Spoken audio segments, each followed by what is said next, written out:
That moment where you're just going along your day, minding your own business, and all of a sudden, wham! Somebody says something or somebody does something and you are triggered and your day is blown.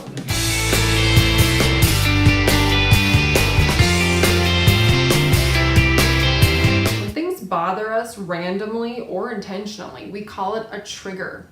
This is something that increases our stress response in a really short amount of time. Something that may not seem to bother anybody else but bothers you simply because of the experiences you've had in your life. For example, a trauma or a death in the family, and that date rolls around and every year that day just puts you in a bad place. Or triggers can be things like repeated phrases or even just a tone of voice or an implication or a noise or really anything that just sets you off and keeps you from really being able to recover very fast from that spike in stress response. Usually the result of a trigger is like negative self-talk or like really down spiraling with depression or anxiety or fear or reacting really strongly or overreacting to something that's totally blown out of proportion, things like that. It's probably happened to you before.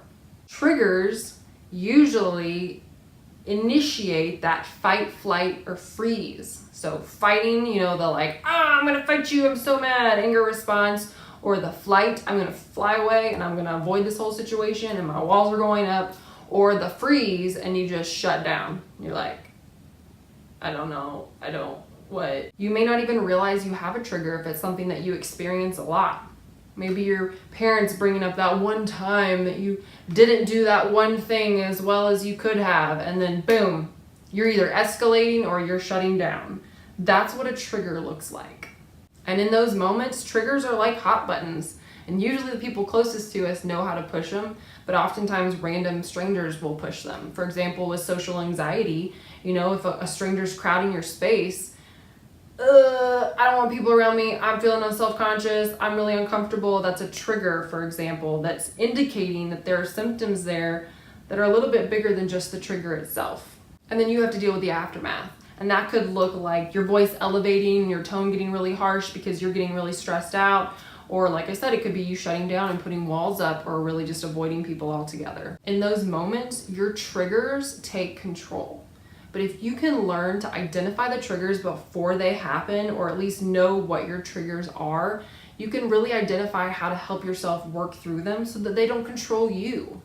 In those moments when you're feeling triggered, you're actually experiencing a flood of emotions. And this makes thinking clearly extremely difficult. So you can't be fully rational when you're in that moment of being triggered or feeling that flood of emotions. So that's why we say, hey, learn how to deal with those triggers so that when they happen, you can handle them in a way that protects yourself and protects everybody else and doesn't create more problems because you're making irrational decisions from that place of really emotional flooding. To start identifying your triggers, start thinking about what it was specifically that set you off. Was it their tone of voice? Was it the sound that happened? Or was it the events that were happening around the sound? Is it that date specifically or what happened on that date, which is probably the case? Just start exploring, develop some self-awareness around how am I when I react to these things? What is it that I seem to not be able to handle very well? And also ask the people in your life. The people that are closest to you usually have pretty good insight. And so, if you feel safe and comfortable asking them, hey, I respect you. I'm really trying to develop my self-awareness and understand why I feel like I get triggered really easily. What do you think my triggers are? What is it that I don't seem to handle very well or that seems to really affect me more strongly than it does other people? And as always, it's really helpful to have a counselor because they can give you really good insight. And they're a helpful third-party observer that are not involved in your life that can give you really good insight before it becomes a really full-blown issue like depression or anxiety or a trauma like that.